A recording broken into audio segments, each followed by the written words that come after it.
Sketch academy में आपका स्वागत है बच्चों। आज हम क्लास 12 का जो आपका 16 मार्च को पेपर है, इसका है बच्चों 16 मार्च को आपका हिंदी का पेपर है, हिंदी इलेक्टिव का। तो उसी के लिए आपके लिए समरी लेके आए हैं और ये समरी आपके लिए कितनी इंपॉर्टेंट है वो आपको इस वीडियो के अंदर बताएंगे। और ज़्यादा समय ना लेते हुए आ जाओ स्टार्ट करते हैं। आ जाओ भाई फटाफट। तो बच्चों 16 मार्च को आपका पेपर है और आज 13 तारीख हो गई है। तो अगर ज़्यादा समय ना लेते हुए आपके भी समय नहीं होगा। देखो, जैसे मैंने आपको इंग्लिश के लिए बोला था कि बच्चों समरी इंपॉर्टेंट है, वैसे ही आपके लिए इसमें समरी इंपॉर्टेंट है। पहले मैं समरी करवाऊंगा, फिर उसके बाद जब नेक्स्ट वीडियो आएगी, सेकंड वीडियो, वो आपकी पूरे चैप्टर पे बेस्ड होगा। ठीक है, किस पे होगा जी? चैप्टर पे बेस्ड होगा इस। और देखो, अभी तक हमने 2 पेपर करवाए हैं। अभी देखो, क्लास 11 वालों का 10 तारीख और 11 तारीख को पेपर था, पूरा पेपर क्लास हो गया। अब बताओ कितनी अच्छी बात है। तो एसकेजे एकेडमी आपके साथ है। देखो, अभी चैनल ग्रो नहीं हुआ है, आपसे यही उम्मीद करते हैं, 500 का टारगेट रखे हैं कि 30 मार्च तक में, 31 मार्च तक में 500 सब्सक्राइबर बढ़ाइए। हम आपसे कुछ पैसा नहीं मांग रहे, बस सब्सक्राइब कर लो चैनल को और बेल आइकन दबा लो। ऐसी नोटिफिकेशन, देखो चाहे आप अभी क्लास 12 में हो, अभी सीयूटी कोई बच्चा देने वाला होगा तुम्हारे में से, ठीक है, उसके लिए अपडेट आएगी और आपके पेपर शुरू होने वाले हैं 16 मई से, उसकी बाद में बात करेंगे। ठीक है, अभी ये पेपर तुम्हारे 30 मार्च तक है, हाँ, और मतलब है, ठीक है, 10 अप्रैल तक बोर्ड चलेगा, किसी का कब जल्दी खत्म हो जाएगा किसी का। तो आइए, फर्स्ट चैप्टर है, इसकी समरी दिखा रहा हूँ मैं, जय सिंह प्रसाद का, जयशंकर प्रसाद जी का देवसेना का गीत। अब देवसेना का गीत के बारे में तुम्हें समरी पता होनी चाहिए, पहली बात। और ये देखो, ये पॉइंट है कि देवसेना गीत कहाँ से लिया गया, प्रसिद्ध नाटक चंद्रगुप्त का एक अंश है, वहाँ से लिया गया है। ठीक है, तो ये है, ये करके चलना। यहाँ से एक तुम्हारी प्रसंग व्याख्या, 2 प्रसंग व्याख्या आएंगी जो कि आपके लिए इंपॉर्टेंट रहेगा। और व्याख्या आती हैं, इंपॉर्टेंट क्वेश्चन भी आपके आएंगे यहाँ से। दूसरा चैप्टर है कार्लिनिया का गीत, ये है इसकी, इस चैप्टर की समरी। तो कार्लिनिया का गीत जयशंकर प्रसाद के प्रसिद्ध नाटक चंद्रगुप्त गुप्त से लिया गया है, जो कि एक स्कंद के सेनापति सेलुकस की बेटी कार्लिनिया जब सिंधु नदी के तट पर खड़ी होकर भारत की गौरव कथाओं के बारे में, यानी भारत के बारे में वर्णन बताती है कि बाहर देश से लोग जब कोई आ जाता है तो उसके बारे में बताती है कि भारत में ऐसा नहीं होता कि हम मना कर दें, हमारे देश में ऐसा नहीं है, हमारे देश की बात ही अलग है। ठीक है ना?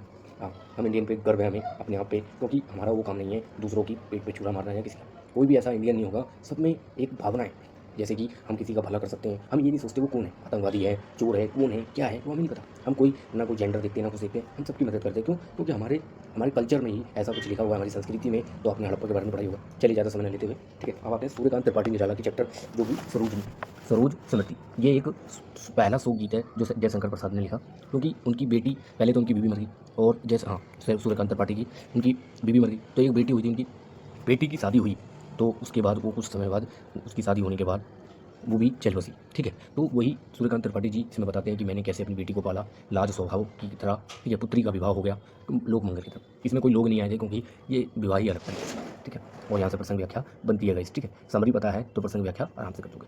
ठीक है, इंपॉर्टेंट क्वेश्चन के लिए मैं आऊँगा, प्रतीत काव्यांश देख लो, ऐसे क्वेश्चन आता है, देख लो। ऐसे ही क्वेश्चन आएगा, पूरा पेपर क्लास होगा, ये तुम्हारे भाई की गारंटी है।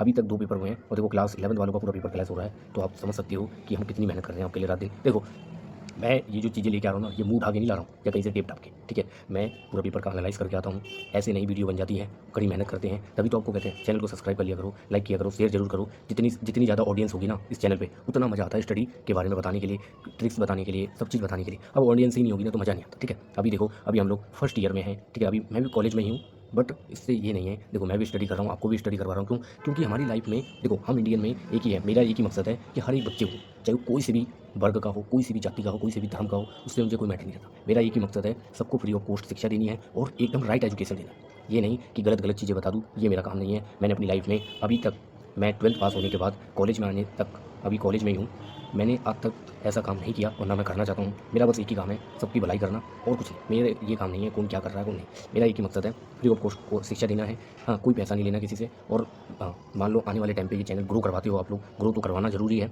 ठीक है, तो यहाँ पे सब कुछ फ्री ऑफ कॉस्ट मिलेगी। देखो, सीयूटी हो गया, सीबीएसई बोर्ड हो गया, 9th 12th 9th 10th 11th 12th को हम तो ऐसे ही पढ़ाते हैं। कॉलेज हो गया, सीयूटी हो गया, डीयू हो गया, ये सब क्या है, हम लोग पढ़ाएंगे इसी के बारे में। मैंने सीयूटी भी दिया था, स्कोर बढ़िया आया था, आपको भी बताऊंगा। ठीक है, आ जाओ। सचिनंद हरिनंद वाताश्य आज्ञा जी। देखो, जब आपको क्वेश्चन आंसर लिखो ना, तो एक चीज़ अच्छी बात है, लिखो तो इन राइटर के नाम लिख लेना। पहले सचिनंद हरिनंद द्वारा क्या लिखा है, एक दीप अकेला, ऐसे लिखना। ठीक है, इससे टीचर को समझ आ जाएगा कि हाँ, बच्चा चैप्टर के बारे में कुछ पढ़ गया है। तो एक दीप अकेला है, ये एक कविता ना, आज्ञा जी की प्रक्रियात्मक कविता है, तथा एक प्रकार से उनका आत्मकथा है। इस कविता में दीपक को ना एक स्वर्ण गुण संपन्न व्यक्ति के रूप में वर्णित किया गया है, परंतु वह अकेला है। हाँ, यह दीप अकेला व्यक्ति का प्रतीक भी है और समाज का प्रतीक भी है। व्यक्ति बहुत कुछ होते भी समाज में विलय होकर अपना और समाज दोनों का भला कर सकता है। दीप का पंक्तियों या व्यक्तियों का समिष्ट में विलय ही उसकी ताकत और सत्ता का सार्वभौमिकरण है, उसके जीवन की सार्थक है। और प्रसंग व्याख्या है, तो ये सब चीज़ें करके चलना, समरी करके चलो। मैं सभी भी बता रहा हूँ, सपोर्ट खोल लो, सबको सपोर्ट मिल चुकी है, मैंने देख लिया आपका सबका। मैं हर बच्चे के बारे में एक एक चीज़ पता है मुझे कि किसको क्या मिली है, कौन किस, ठीक है। हाँ, हमारे पे आते हैं सीबीएसई के ड्यू के, सब चीज़ पता चलती रहती है हमें, ठीक है। अब नेक्स्ट है, मैंने देखा एक बूंद।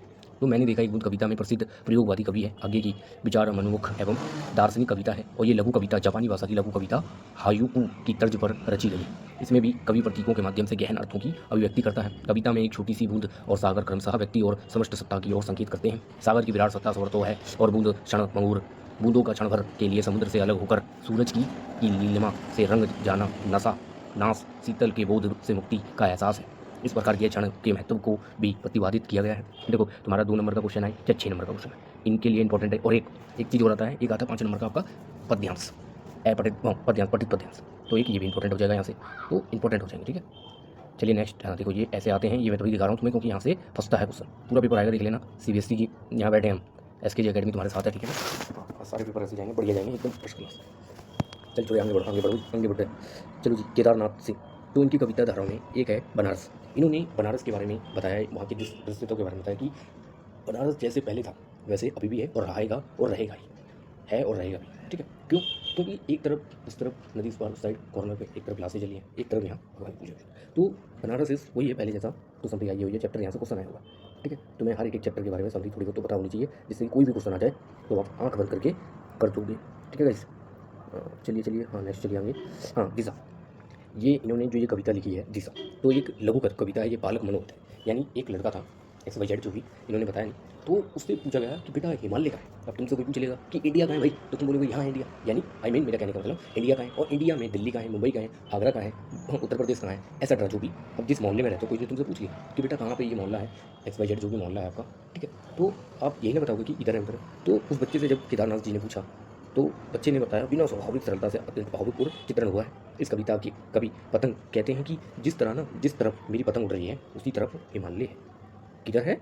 इस पर बिना कोई विचार किए बालक ने बोला, जिधर उसकी पतंग उड़ रही है, जा रही है, हिमालय उधर ही है। बालक का सहज उत्तर कवि का मोह लेता है, और कवि सोचता है कि प्रत्येक व्यक्ति का अपना अपना अर्थ है। यानी अब देखो, अब कोई भी चीज़ है या कोई ऐसी चीज़ हो, अब उस पर तुम्हारे पे विचार करने के लिए आ जाए, ठीक है, तो तुम विचार करोगे कि नहीं करोगे? उस विचार पे ये बात होगी कि आपका सबका अलग अलग राय होगा कि भाई ये चीज़ें सही होनी चाहिए। अब कोई पॉलिसीज लागू होती है अपने देश में, तो सबके विचार अलग है, सब लोग बैठे रहते हैं, मंत्री, राष्ट्रपति, प्रधानमंत्री। तो ऐसे नहीं है कि सबकी राय एक ही जैसे, सबकी राय अलग अलग होती है, ठीक है। सबका अपनी तरह से सोचना सबके लिए बात। चलिए नेक्स्ट है, ये है दिशा के बारे में, तो ये सब करते चलना बच्चों। आया होगा क्वेश्चन, ठीक है, ये देख लो। हाँ, ऐसे ही आता है पठित काव्यांश, ये 5 नंबर का आएगा, ये 100% आएगा आपके लिए। हाँ, CBSE के पेपर में आया होगा, तो एक बार प्रैक्टिस कर लेना, हो जाएगा। रघुवीर साय, रघुवीर साय, रघुवीर साय क्या कहते हैं? बसंत आया। जैसे बसंत आता है, आज के टाइम पे देखोगे तो आज के टाइम पे ना लोगों को बसंत के बारे में पता नहीं है कि बसंत कब आया। जब ये कवि जो था, इसको भी कैलेंडर की ओर में दफ्तर की छुट्टी होने से जानता है, बताओ। तो पहले समाज में अलग परिस्थितियाँ थी। आज के टाइम पे देखो, आज के टाइम पे सब कुछ ऑनलाइन हो गया, सब डिजिटल माध्यम हो गया, और मैंने सुना है कि कई सारे स्कूलों में डिजिटल बोर्ड से पढ़ाया जाता है। हैं, अब हमारी एजुकेशन पॉलिसी और फास्टेड हो रही है, जिससे कि लोगों को एक स्टूडेंट को तो हम रघुवीर साल के बारे में बता रहे थे कि बसंत आए। तो राइटर का नाम याद रखना बच्चों, अभी जब आप क्या कहते हैं, आपका जब प्रसंग व्याख्या आएंगी, सह प्रसंग व्याख्या है, जो व्याख्या करने के लिए आएगी, उसमें तुम्हें चैप्टर का नेम और राइटर नेम दोनों याद होना चाहिए, लेखक का नाम और पाठ का नाम जरूर याद होना चाहिए। तो बसंत आया, इसमें कहते हैं कि कवि कहते हैं कि बसंत के बारे में मुझे भी कैलेंडर के थ्रू पता चला, क्योंकि छुट्टी थी उसे। तो ये बात है, आज के टाइम पर तो सब कुछ डिजिटल हो गया गाइस, तो आजकल के समय चेंजेस हो रहे हैं, ठीक है। तो यही सब था आपका। नेक्स्ट चलिए क्वेश्चन के लिए आएंगे, क्वेश्चन पे आएंगे। तोड़ो का एक एग्जाम्पल दिया इन्होंने कि जैसे हमारे अंदर नेगेटिव विचार होते हैं, उन्हें हमें कैसे सर्जना रूप से बाध्य कर देते हैं हमारे माइंड को, तो हम उसे कैसे कर सकते हैं। जैसे एक पत्थर है, इन्होंने एक चट्टान का एक दिया और उसको तोड़ कर उसे उपजाऊ बनाने की बात करते हैं, तो वही कहते हैं, ठीक है। तो नेक्स्ट चलिए आपका है प्रतिपत्ति से। हाँ, ये देख के चलना, ये नया वर्जन सपोर्ट है इस बार 2024 का, तो ये सब दिए हुए हैं, प्रैक्टिस करती।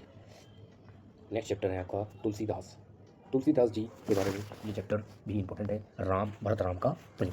तो ये अयोध्याकांड से लिया गया, रामचरितमानस के अयोध्याकांड से ली गई है कविता। तो वही, अब रामचरितमानस से ली गई है तो क्या है, भरत राम का प्रेम रामचरितमानस के अयोध्याकांड से ली गई है, जिसमें राम वन आगमन के पश्चात भरत की व्याकुल मनोदशा एवं आत्मपरिपक्वता का वर्णन किया गया है।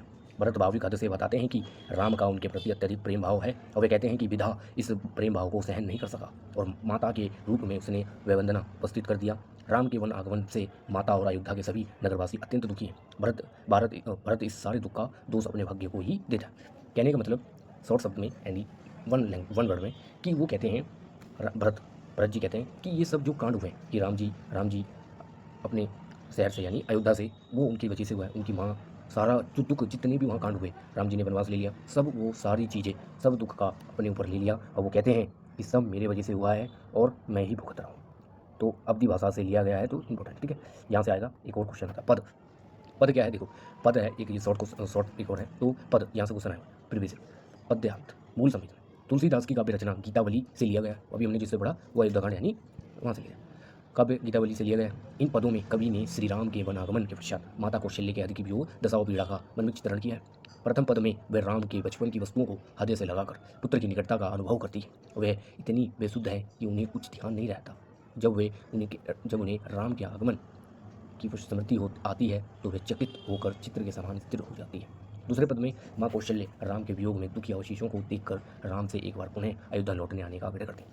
तो ये क्वेश्चन ने माता जी के बारे में बताया कि वो अपने बेटे राम को किस तरह याद कर रही हैं और कैसे उनकी बचपन की चीज़ों को देखकर उनके आंसू भी निकल रहे हैं और एक अपने बेटे का प्यार और अपने बेटे के लिए इंसान क्या क्या कर सकता है ये तो अब आते हैं ये देखो पढ़ देता है, ये सब करके चलो, ठीक है। आया हुआ है, मैं कह रहा हूँ करके चलो। 12 मास यानी मलिक मोहम्मद चिश्ती द्वारा ये एक प्रेम कविता है। पद्मावत के नागमती वियोग खंड का एक भाव है। इसमें नागमती के विरह का वर्णन है। नागमती चित्तौड़ के राजा रतन सेन की पत्नी है और राजकुमारी पद्मावत की सुंदरता पर मगध होकर उसे प्राप्त करने की नागमती को छोड़कर चला जाता है। राजा को पद्मावती के बारे में हीरामन तोते ने बताया है। ये तोता पद्मावत का तोता है। इस कवि ने लौकिक प्रेम कथा के माध्यम से अलौकिक प्रेम को अभिव्यक्ति दी है। प्रेम द्वारा ईश्वर प्राप्त पर बल दिया है। यहाँ रतन सेन आत्मा का प्रतीक है जो गुरु हरिमन तोता ज्ञान द्वारा ईश्वर की प्राप्ति के लिए पद्मावत चल देता है। परंतु ईश्वर प्राप्त का मार्ग बहुत कठिन है। अंत में मार्ग में संसारिक वो माया और रास्ता से रोकने का प्रयास करती है। इस काव्य पर फारसी की मनवसी शैली का प्रभाव दिखाई देता है। तो एक ये जो राजा थी नागमती थी और रतन सेन की पत्नी थी, इन दोनों की प्रेम कथाओं के बारे में बताया गया और यहाँ से आपका ये सबसे हार्ड भी है और यहाँ से पद्यांश भी आ सकता है और ये आया हुआ है, मेरे एग्जाम में भी आया हुआ था, तो आप करके चलिए, ठीक है। बाकी इंपॉर्टेंट क्वेश्चन आएंगे लेके, जितना अच्छा रिस्पॉन्स देते रहना, लगे रहो आप। चलिए नेक्स्ट चैप्टर है आपका, हाँ ये देख लो, प्रैक्टिस कर लेना। सपोर्ट मटेरियल आपके लिए पूरा पेपर क्लास कर जाएगा, ये तुम्हारे भाई की गारंटी। इनके बारे में तुमने तो सुना ही होगा पर नहीं सुना कोई। पद इनका पद चैप्टर है माने कविता है। इस पाठ में राधा वियोग और प्रेम की चिंता बताई गई और निवच्य रूप से का वर्णन किया गया है। उन्होंने बताया कि राधा कृष्ण को छोड़कर मथुरा में जा बसे हैं और एक बार भी उनसे मिलने गोकुल नहीं आए।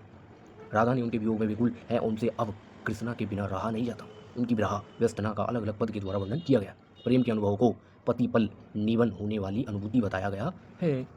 तो एक कविता है, जब वो कृष्ण जी अपनी मथुरा चले जाते हैं अपनी जगह बसने, तो राधा का मन रहा नहीं जाता। एक प्रेम कविता है, तो ये सब भी बढ़िया। हाँ, हम तो राधा रानी की भक्ति हैं, तुम्हें पता ही होगा। इस हाँ शॉर्ट वीडियो ले आते हैं जिससे कि आपको पढ़ाई में भी मन लगे। भगवान की भक्ति तो करनी जरूरी है बहुत ज़्यादा। देखो पढ़ाई और भक्ति दोनों इंपॉर्टेंट है बच्चों, और मेहनत कीजिए, एक दिन सफल जरूर होगे, ये तुम्हारे भाई की गारंटी है, ठीक है। चलिए नेक्स्ट, मेहनत कीजिए लगन से, आज मेहनत कर लोगे ज़िंदगी सफल होगी। गणानंद के बारे में आ जाते हैं, तो इनकी कविता है प्रथम कवित्व में कवि ने अपने प्रेमी सुजाना को संबोधित करते हुए कहा है कि वह उससे मिलने के लिए व्याकुल है और उसकी इच्छा है कि उसकी प्रेमिका एक बार अवश्य ही उसे दर्शन दे, क्योंकि उसके प्राण इसी आस में अटके हुए हैं कि रीतिनकाली कवि अपनी कविताओं में श्रृंगार रस का माध्यम राधा और कृष्ण के प्रेम को बनाते हैं। कविता में दूसरा अर्थ भी निकलता है कि सुजाना शब्द यह कृष्णा के लिए आया है, अर्थात गणानंद चाहते हैं कि मेरी भक्ति सफल हो जाए अगर प्राण निकलने से पहले सुजाना दर्शन दे। ये भी एक प्रेम कथा है। ये भी क्वेश्चन बढ़िया थे, यहाँ से इंपॉर्टेंट चैप्टर बताए हैं, तुम्हें समरी करते चलो, यहाँ से 2 नंबर का क्वेश्चन आ सकता है, तो गणानंद के बारे में करके चलो, ठीक है। ये सब इंपॉर्टेंट क्वेश्चन है, मैंने कुछ क्वेश्चन दे दिए आपको, ठीक है। ये क्वेश्चन कर लेना, प्रैक्टिस करो, मैं क्वेश्चन लेके आऊँगा आपके लिए, ठीक है। यहीं से फंसेंगे, टेंशन ना लो। अब आते हैं गद्य खंड। हाँ ये आज ये चैप्टर बताते हैं आपको फटाफट। रामचंद्र शुक्ला के बारे में आप पढ़ के जाना। समरी, ये समरी है, ठीक है, कि क्या क्या पार्ट में था, मैं छोटा शॉर्ट में बता देता हूँ। रामचरितमानस शुक्ला वरिंद्र नारायण चौधरी प्रेमगन के आंतरिक एवं वह व्यक्ति का एक ऐसा रेखा चित्रणात्मक समर्पण उकेरी चाहते हैं जिससे पाठक के मनोमस्तिष्क पर प्रेमघन की छाया, व्यवहार, रहन सहन, खान पान, अभिरुचि, पहनावा, बातचीत की शैली, चाल ढाल, विनोप्रियता तथा हिंदी भाषा के प्रति उनके विचार आदियों का सजीव चित्रण कृत हो सके। तो यही कहते हैं, इनके बारे में बताते हैं, ये बड़े ही इंपॉर्टेंट है, ठीक है। इनके बारे में पूरी समझ पढ़ लेना, मैं पूरी समझ नहीं बता सकता आपको। यहाँ से आ सकता है काव्यांश आ सकता है, आपका पढ़ित गद्यांश आ सकता है, ठीक है। काव्यांश हो गया। पंडित चंद्रधर शर्मा गुलेरी, सुमेरी के मन के बालक बचिया। हमने ऐसी कविता सुनी होगी कि एक 2 साल का बच्चा ना बड़ा इंटेलिजेंट होता है, बड़ा ही ज़्यादा आज के टाइम पे, ये पहले भी देखा हूँ। तो वही बताते हैं इसमें बालक बच गया, क्योंकि छोटी सी उम्र में उनके टीचरों ने या उनके जो माता पिता थे उनको ऐसे डरा धमका के रखा कि बेचारे को ये सब रटना पड़ा। फिर आता घड़ी के बुजुर्ग। अब एक धर्म है, और धर्म के बारे में हमें धर्म के बारे में कौन बता सकता है? हमें एक धार्मिक उपदेशक द्वारा ही हम सब कुछ बता सकते हैं। हाँ, एक सन्यासी या एक संत के थ्रू ही धर्म विशेषक व्याख्यान के बारे में पता चलेगा। तो इन्होंने घड़ी का दिया, धर्माचार्य ही तो हमारे को बताएगा कि क्या होता है धर्म। अब बताओ, हमें पता चलेगा पंडित जी है, हमें क्यों बोलते हैं? क्योंकि उन्हें सब नॉलेज है, एक्सपीरियंस लोग बैठे हैं, ठीक है। तो यही है। अब आते हैं नेक्स्ट इंपॉर्टेंट क्वेश्चन, जल्दी आएगी आपके, ठीक है, टेंशन ना लो, मैं करवा दूंगा आपका टाइम से पहले। डेली चुल्लू। डेली चुल्लू यानी पहले क्या था, आज के पहले के टाइम पे शादियाँ होती थी, बहुत पहले की सब। तो शादी में 3 वो होते थे मिट्टी के पत्थर, ठीक है। तो वो तीनों पत्थर में से एक पत्थर जो चुनता था वैसा ही बच्चे को होंगे। अंधविश्वास फैला था उस टाइम पे, मैं बताइए, बाकी तो पढ़ लेना इसको, ठीक है। मैं शॉर्ट में बता रहा हूँ थोड़ी समझी, जिससे वो आपको समझ आए। ये सब देख लेना, चैप्टर इंपॉर्टेंट। अब आता हूँ फणीश्वरनाथ रेणु, इंपॉर्टेंट चैप्टर में से एक है ये चैप्टर। आपको ओवरऑल समधिया की कहानी का मनोविकास यानी पोस्ट ऑफिस के बारे में बताएंगे, और जो बड़ी बहुरिया थी उसके दुख परिणाम बहुत, क्योंकि उनके पति मर गए और इनके पूरे परिवार में 3 थे, वो 3 भाई थे, वो मर गए, उनकी डेथ हो गई, मेरे हिसाब से हाँ हो गई थी, डेथ हो गई थी। तो उस टाइम पे पहले महल के सामने ये बहुत ज़्यादा भी थे, आप पढ़ोगे तो आपको समझ आएगा, ठीक है।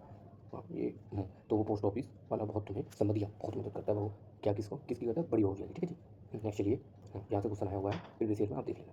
फणीश्वरनाथ रेणु इंपॉर्टेंट। भीमा साहनी। तो भीम साहनी के बारे में आपको ओवरऑल यहाँ पे तुम्हें महात्मा गांधी, नेहरू और याददाश्त अराफात के बारे में पता चलेगा कि गांधी जी और नेहरू जी, यासा अराफात के बारे में पता चलेगा गाइस, जिससे कि उस समय कैसे लोग किस तरह के थे। नेहरू जी गांधी जी के बारे में पता चलेगा, ठीक है। नेक्स्ट चलिए देख लें, असगर अचार। तो शेर पहचान और 4 हाथ साझा। शेर के बारे में आप पढ़ लेना, ठीक है, लघु कविता है, शॉर्ट कविता है, ठीक है। 4 हाथ साझा, ये सब करके चलना। समरी तुम्हारे लिए इंपॉर्टेंट है, ठीक है, सारी समरी बता रहा हूँ आपको। यहाँ से क्वेश्चन आएंगे आपके लिए, क्वेश्चन की वीडियो चलाई निर्मला वर्मा, सिंगरौली गाँव, इंपॉर्टेंट है। प्रस्तुत पाठ में पर्यावरण से संबंधित है ये सब, और उस समय जहाँ कोई वापसी नहीं है, यह है चैप्टर का नाम। और ये जब चैप्टर पढ़ोगे पूरा गाँव का आपको मजा आएगा, बोलेंगे तुम कर लेंगे, ठीक है। नेक्स्ट चलिए, इंपॉर्टेंट है, ठीक है। माता कलिया, कालिया, दूसरा देवदास। ये तो किसी बच्चे का फेवरेट चैप्टर हो, कमेंट करना एक बार किसका फेवरेट चैप्टर है बच्चों। ये एक प्रेम कविता है, और एक पंडित जी जब एक लड़की वाले लड़के को अयोध्या नहीं, सॉरी क्या नाम था जी, कहाँ था तो मंदिर में की बात हो रही है ये, है ना। और जब लड़की, एक सेकेंड, तो बच्चों ये दूसरा देवदास आपका जो है ये आपका हरिद्वार से रिलेटेड है। एक पंडित ने जब लड़की कलाई बांधने आती है और लड़का भी, तो लड़का तो यूपीएससी की तैयारी करता है और लड़की जब आती है तो दोनों को देख करके पंडित गलत पहचान लेता है, तो वो बोलता है दोनों खुशी रहो सदा खुशी रहो। तो अब आजकल का क्या कह सकते हैं, ये सबका फेवरेट चैप्टर होगा मुझे पता है, कमेंट करना गाइस, ठीक है। मेरा भी फेवरेट नहीं था, मैं पूछ रहा हूँ आपसे, ये समरी है, समरी करके चलना। हाँ यहाँ से क्वेश्चन आएगा। चलिए नेक्स्ट चलते हैं, दूसरा देवदास तो ये है हजारी प्रसाद द्विवेदी। ये चैप्टर आपके लिए भी इंपॉर्टेंट है। हजारी प्रसाद द्विवेदी जी, कुटच एक पौधे का नाम है, ये हिमालय पर्वत की ऊंचाई पर सूखी श्रृंखलाओं के बीच उगाने वाले का एक जंगली पौधा है। इसमें ना सौंदर्य व सुगंध न होते हुए भी मानव के लिए एक संदेश है। कुटज अपनी उपजाऊ जीवन शक्ति, आत्मनिर्भरता एवं विषय परिस्थितियों में भी स्नेह में से जीत है, और मानव को भी यही संदेश देते हैं कि इन निबंध का उद्देश्य यह है बताना है कि सामान्य से सामान्य वस्तु में भी विशेष गुण हो सकते हैं। तो ये समझिए भाई, आप समरी देख के चलना, मैं कह रहा हूँ इंपॉर्टेंट क्वेश्चन आएंगे, जल्दी लाएंगे वीडियो, ठीक है। नेक्स्ट चलिए, हाँ अंतरा भाग 2, सूरदास की झोपड़ी, विसोड़ की माटी और अपना माला खाओ उजाड़ू सभ्यता। तो यहाँ से आपको 5 नंबर का सीधे क्वेश्चन आएगा सूरदास की झोपड़ी के बारे में, तो ये समरी कर लेना। समरी कर लोगे तो भी क्वेश्चन आपका हो जाएगा, क्वेश्चन में लेके आऊँगा, जब क्वेश्चन लाऊंगा तब तक तुम्हारी समरी क्लियर हो जाएगी। विस्फोट की माटी, तो ये समरी है गाइस, और राइटर नेम पता होना चाहिए, ठीक है। और मैं इंपॉर्टेंट क्वेश्चन चल लेकर अपना माला खाओ उजाड़ू सभ्यता में, तो ये है समरी ओवरऑल, ठीक है। तो यही था ओवरऑल इंपॉर्टेंट क्वेश्चन, मैं जल्दी लेके आ रहा हूँ, उसके लिए थोड़ा धैर्य रखें, ठीक है गाइस। और चैनल पे नए हैं तो चैनल को सब्सक्राइब कर लें, वीडियो को लाइक करा करो, दोस्तों यारों में जरूर शेयर करो। ये चैनल को 500 सब्सक्राइबर का टारगेट रखा है अभी, ओवरऑल आप जितना जल्दी करवाएंगे, ठीक है, आपके लिए उतनी जल्दी जो भी रिलेटेड कंटेंट है सब टाइम टू टाइम मिलेंगे। अपडेट हो, चाहे बोर्ड से रिलेटेड रिजल्ट आए, आपका 11th वालों का भी रिजल्ट आना, 12th वालों का आपका मई में जब रिजल्ट आएगा सबसे पहले इस चैनल पर तुम्हें मिलेगा फटाफट टाइम, और हाँ और कैसे आएगा वो सब चेक करके बताएंगे। तो आज के लिए इतना ही, जय हिंद जय भारत।